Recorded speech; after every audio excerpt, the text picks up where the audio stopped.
Makan durian nggak dikupas, bayangin aja sendiri, itu baru di dunia. Atau kalau nggak gede durian maka gede besar, biji kedong-dong,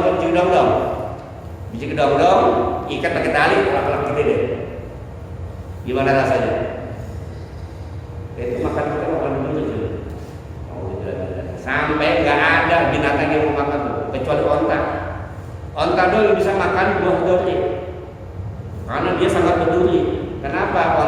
Onta pun makan itu kalau terpaksa. Binatang lain nggak ada yang berani, Pak. Macan, singa, kagak ada yang berani makan duri, kecuali onta. Maka nanti Allah singgung tuh di ayat berikutnya. Apalah yang zuluna ila ibili kaifa khuliqat. Bagaimana onta diciptakan? Karena ada kaitannya nih. Nyambung ya. Nanti kita sambung. Kemudian apa lagi kata Allah? La yusminu wa la yughni min ju'. Enggak bisa ngenyahin.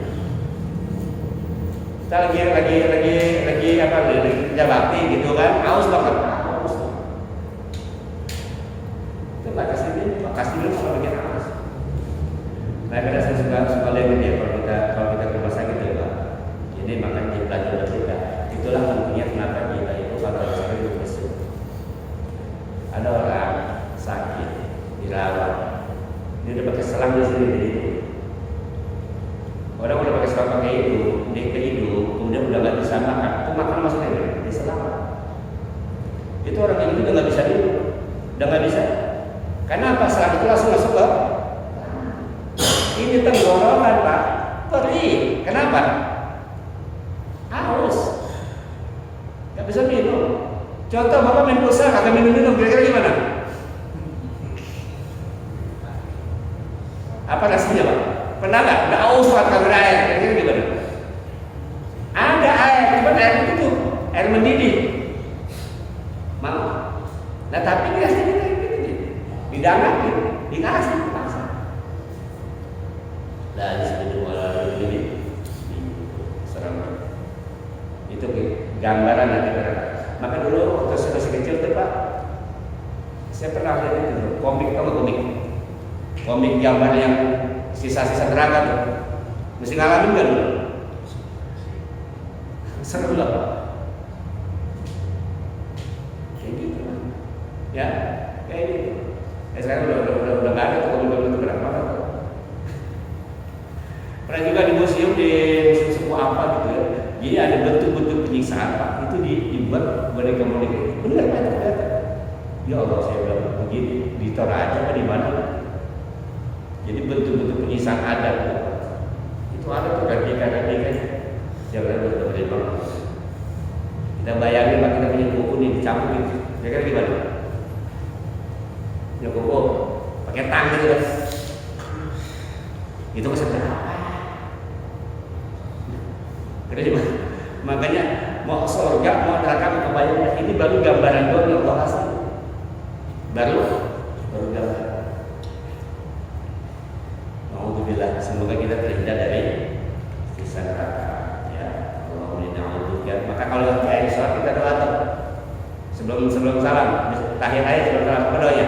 Allahumma inna na'udzubika min adzabil qabri. Ada kubur udah serem banget gitu. Ada udah serem. Allahumma inna na'udzubika min adzabil qabri wa min fitnatil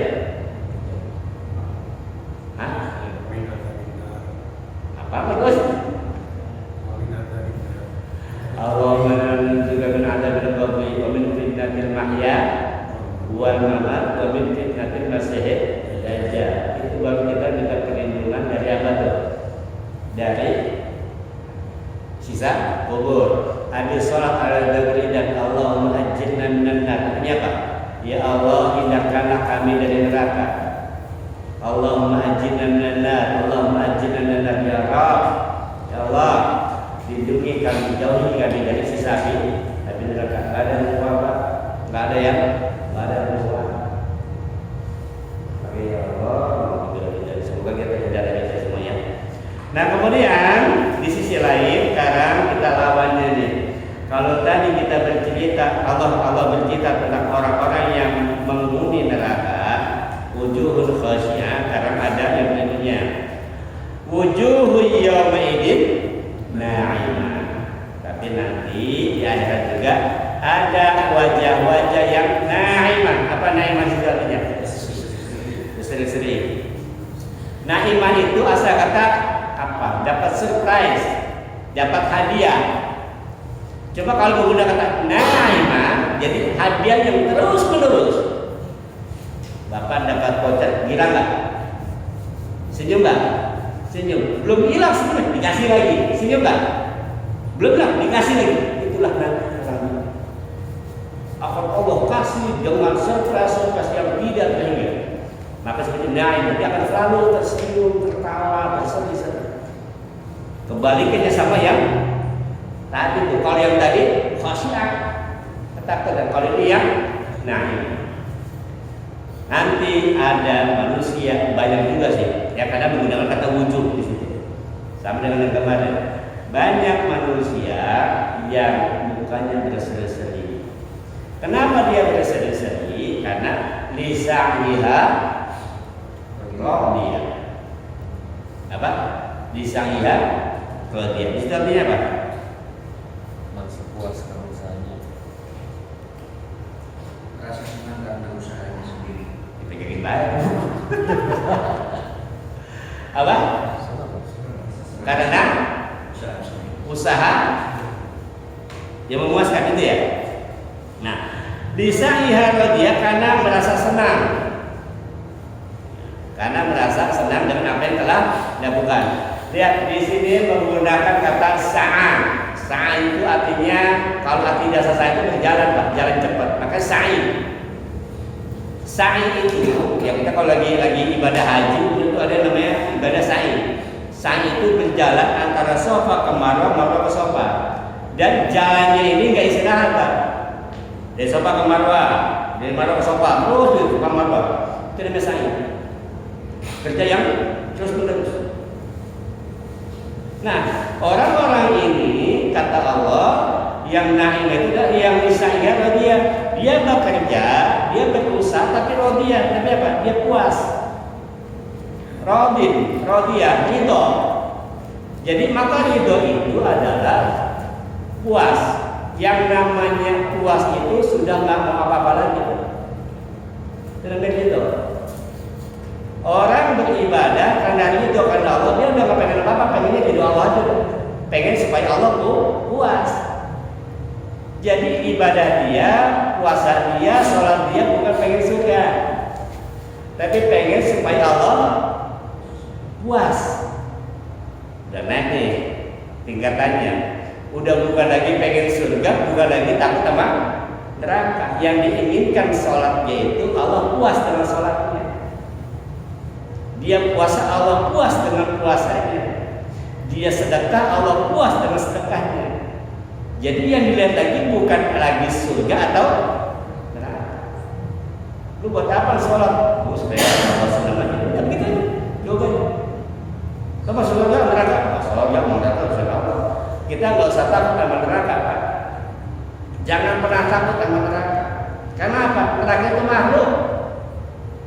Neraka itu makhluk ciptaan Allah. Yang perlu kita takutin bukan nerakanya, tapi yang bikin neraka. Allah kalau sudah senang, Allah kalau sudah cinta, terserah. Mau ditaruh di mana pun, bercemburing ke api, akan panas kan? Akan kebakar nggak? Belum tentu. Ingat cerita bagaimana Nabi Ibrahim dibakar. Benar? Nah, ceritakan, dengarkan cerita bagaimana Nabi Ibrahim dibakar. Logikanya dibakar hangus kan gitu kan, kepanasan. Tapi karena Allah ridho sama Nabi Ibrahim, kebakar gitu Nabi Ibrahim? Enggak. Makanya jangan takut sama neraka. Yang kita takutin adalah muka marah yang punya neraka itu. Ya kayak ini udah naik nih kelasnya. Naik kelas. Jadi sholat kita bukan karena takut neraka, tapi supaya apa? Supaya yang punya neraka senang sama kita. Kan gitu, Pak. Bapak mau ke rumah pejabat ada anjing, galak banget. Yang Bapak cari anjing, siapa yang punya anjing?